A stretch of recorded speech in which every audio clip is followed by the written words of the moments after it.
À partir du nombre complexe z égale 1 plus 6 sur racine de 2, nous allons trouver les valeurs de cosinus pi sur 8 et sinus pi sur 8. Pour cela, nous allons calculer les racines carrées de z de deux manières différentes.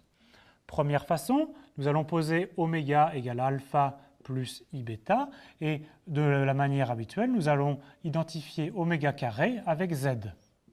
Donc là, vous savez faire, et on trouve les racines suivantes, oméga égale 1 demi de racine de 2 plus racine de 2, plus i fois 1 demi de racine de 2 moins racine de 2. Et évidemment, on trouve l'autre racine qui est en fait moins oméga. Deuxième façon de faire, c'est de regarder que z il s'écrit aussi sous la forme trigonométrique z égale à exponentielle i pi sur 4. Et donc on va calculer les racines carrées de z comme une racine deuxième de ce nombre-là.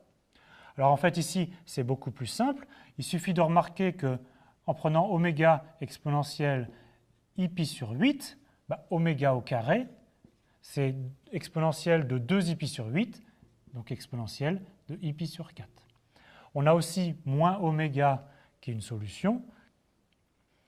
Maintenant, il faut être bien convaincu que cet oméga-là est le même que celui-là. D'accord?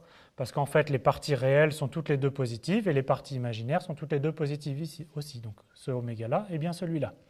Donc par identification, ici, on a que oméga, c'est cosinus pi sur 8 plus i sinus pi sur 8, qu'on identifie avec cette expression-là, 1 demi de racine, etc. Et donc on trouve la chose suivante, c'est que cosinus pi sur 8, c'est bien la partie réelle, 1 demi de racine de 2 plus racine de 2, et sinus pi sur 8, 1 demi de racine de 2 moins racine de 2.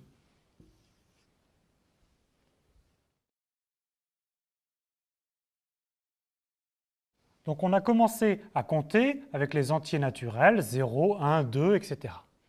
Mais il y a certaines équations qu'on ne sait pas résoudre dans les entiers naturels, par exemple l'équation x plus 2 égale 0. On est obligé d'introduire les entiers relatifs pour résoudre ce type d'équation. Maintenant, dans les entiers relatifs, on a certaines équations qu'on ne sait pas non plus résoudre, 2x égale 3, et donc on est obligé d'introduire l'ensemble des rationnels pour résoudre ce type d'équation. Pendant de nombreux siècles, les rationnels ont suffi à résoudre tous les problèmes de la vie courante. Il a fallu attendre les pythagoriciens au 5e siècle avant Jésus-Christ pour s'intéresser à des équations du type x carré égale 2 et montrer que ces équations n'ont pas de solution rationnelle. Donc on est obligé d'introduire l'ensemble R des nombres réels. Donc on fait une extension.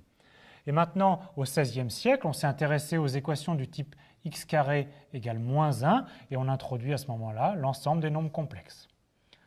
Donc il faut bien voir la différence de difficulté. Passer de n à z, ce n'est pas très difficile, de z à q, ce n'est pas très difficile non plus, et passer de r à c, on peut considérer que c, c'est comme r au carré. Par contre, là où il y a un grand saut, c'est le passage de q à r. Donc en fait, on a donc racine de 2 qui sont un élément de r qui n'est pas dans q, mais on a aussi plein d'autres éléments, le nombre e exponentielle 1, le nombre pi, etc.